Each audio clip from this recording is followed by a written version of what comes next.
नमस्कार, आप देख रहे हैं लाइव हिंदुस्तान। उपराष्ट्रपति के पद से जगदीप धनखड़ के इस्तीफे के बाद से अटकलों का बाजार गर्म है, सियासत खूब गरमाई हुई है। हर कोई ये जानने की समझने की कोशिश कर रहा है कि आखिर ऐसा क्या हुआ कि जगदीप धनखड़ को अचानक अपने पद से इस्तीफा देना पड़ गया।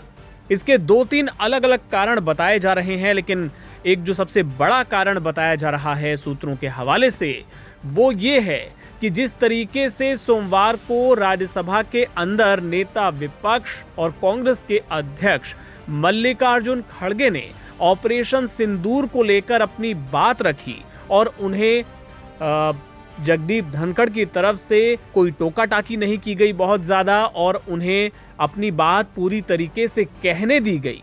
ये एक वजह बताई जा रही है, इसलिए क्योंकि ऑपरेशन सिंदूर को लेकर सरकार ये नहीं चाहती थी कि विपक्ष इस तरीके से अपनी बातें रखे, उसे रिकॉर्ड पर आने दिया जाए। और यही वजह रही कि आप देखिए, जेपी नड्डा ने जब जवाब दिया उसका, तो जवाब देने के दौरान वो काफी आक्रामक नजर आए जेपी नड्डा, और साथ ही उन्होंने ये भी कह दिया, उनके मुंह से निकल गया कि nothing will go on record. ये बात सिर्फ जो सभापति की कुर्सी पर जो बैठा है वही कह सकता है, लेकिन ये उनके मुंह से निकल गया। और इसके बाद फिर बिजनेस एडवाइजरी कमेटी में जेपी नड्डा का ना जाना भी कई अटकलों को जन्म दे रहा है। World-class faculty, cutting-edge labs and immersive learning. A vibrant campus life beyond the classroom. SGT University, nurturing future leaders. तो ये जो भाषण था खड़गे का, उसमें उन्होंने क्या कुछ कहा था, पहले थोड़ा उसकी एक झलक आपको दिखाते हैं, फिर दूसरी वजह पर आएंगे। Leader of the opposition sir, please, leader of the opposition sir. You told that it is not in conformity with the rules. एक सेकंड, अच्छा sir. I am always helpful, sir. Yes. I said so, sir. Sir, I have given notice under 267 on Pahalgam and Operation Sindoor. Sir, मैंने पहलगाम आतंकवादी हमले और operation सिंदूर के बाद की स्थिति पर रूल 267 नोटिस दिया है। ये रूल्स के मुताबिक ही दिया है जो अपने किताब में है। सर, पहलगाम हमला 22 अप्रैल को हुआ था। अब तक आतंकवादी पकड़े नहीं गए, मारे भी नहीं गए, और उन्होंने हमको बार बार बताया कि उन्हीं के ऊपर डायरेक्टली मारे गए और वो उसमें मर गए। ये भी खबर हमको मिली, लेकिन हम ये जानना चाहते हैं, क्योंकि हमने तो अनकंडीशनल सपोर्ट पूरे हाउस, पूरे ऑल पार्टी ने दिया, सिर्फ मेरा पार्टी एक ही नहीं, सभी पार्टियों ने दिया कि देश को मजबूत बनाने के लिए, देश में एकता रखने के लिए और हमारे आर्मी को मॉरल स्ट्रेंथ देने के लिए हमने अनक्वेश्चन, यानी कोई प्रश्न न करते हुए हमने ये सब कुछ उनको दिया, समर्थन दिया। लेकिन मैं चाहता हूं कि उनके तरफ से हमको मालूमात मिलना चाहिए। जैसा कि पहलगाम हमला 22 अप्रैल को हुआ था, अब तक आतंकवादी पकड़े तो नहीं गए, लेकिन हुआ क्या? एक मिनट। लेकिन J&K में कम से कम इंटेलिजेंस, इनकी सिक्योरिटी है, उसके बारे में उनका फेल्यूर हुआ, ये उन्होंने ही कहा है। लेफ्टिनेंट गवर्नर ने कहा है इसमें इंटेलिजेंस फेल्यूर है, ये एक्सेप्ट उन्होंने ही किया, ये हमारी बात नहीं सर। CDS उपसेना प्रमुख और एक वरिष्ठ डिफेंस अटैची ने कुछ बेहद संवेदनशील खुलासे भी उन्होंने किए, जहां पर नहीं, मैं सुनता हूं उनका, मेरा एक ही मिनट सुनिए। Okay, 1 minute please sir, only 1 minute मेरा सुनिए, उसके बाद उनको दीजिए प्लीज। सर, विषय ये है, इन विषयों पे मुझे विषय प्रश्न नहीं है, ये पहलगाम एंड ऑपरेशन सिंदूर के बारे में आपने जो दुनिया को बताया, हमको बताया, हिंदुस्तान के लोगों को बताया, उसकी बात कर रहा हूं। हमारे को इंफॉर्मेशन तो देना चाहिए, हमारे से तो आपने मदद ली।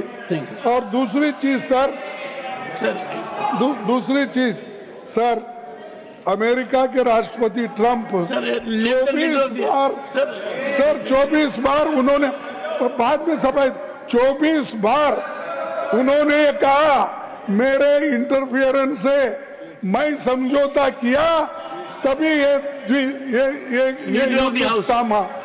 नहीं, ये युद्ध स्टॉप जो हुआ मेरे वजह से हुआ। अरे देश के साथ ये अपमानजनक है। एक बार का आदमी।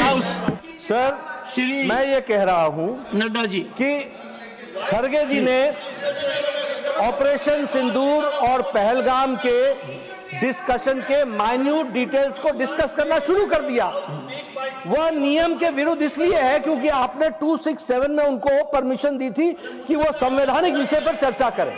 नंबर 1 सभापति जी। दूसरा, इस हाउस के माध्यम से देश में कहीं यह संदेश नहीं जाना चाहिए कि सरकार पहलगाम और ऑपरेशन सिंदूर पर चर्चा नहीं चाहती। हम चर्चा करेंगे, हर तरीके से करेंगे, और ऑपरेशन सिंदूर के सारी पॉइंट्स को देश और दुनिया के सामने रखा जाएगा। और मैं यह भी बताना चाहता हूं कि आज दिन तक आजादी के बाद इस तरीके का ऑपरेशन नहीं हुआ जो प्रधानमंत्री मोदी जी के नेतृत्व में हुआ है। I am not going into the details of it, but I would like to tell you. अरे गुस्सा मत करो भैया, अरे गुस्सा मत करो। Nothing will go on record, whatever I will say that will go on record, you should know. अब जो दूसरी वजह है वो बताई जा रही है कि दरअसल इस पूरे मामले का जो लिंक है, इसके जो तार हैं, वो दिल्ली हाई कोर्ट के एक जज के घर से मिले कैश के मामले से जुड़े हो सकते हैं।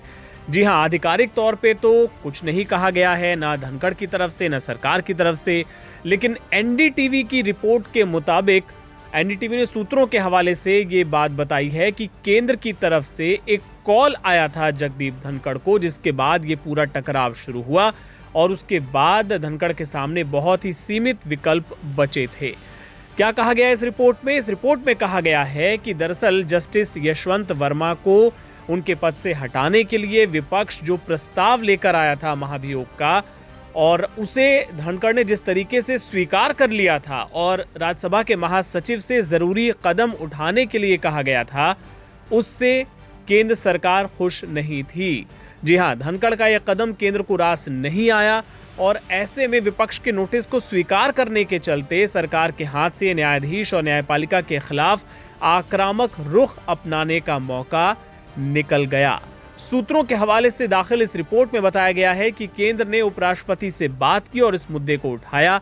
इस पर धनखड़ की तीखी प्रतिक्रिया थी और ये जो बातचीत थी वो बहस पे तब्दील हो गई। रिपोर्ट के मुताबिक इस फोन कॉल के बाद धनखड़ के खिलाफ अविश्वास प्रस्ताव लाने की चर्चाएं भी शुरू हो गई। ऐसे में धनखड़ को जब इस बात की खबर मिली तो उन्होंने खुद ही पद से इस्तीफा दे दिया।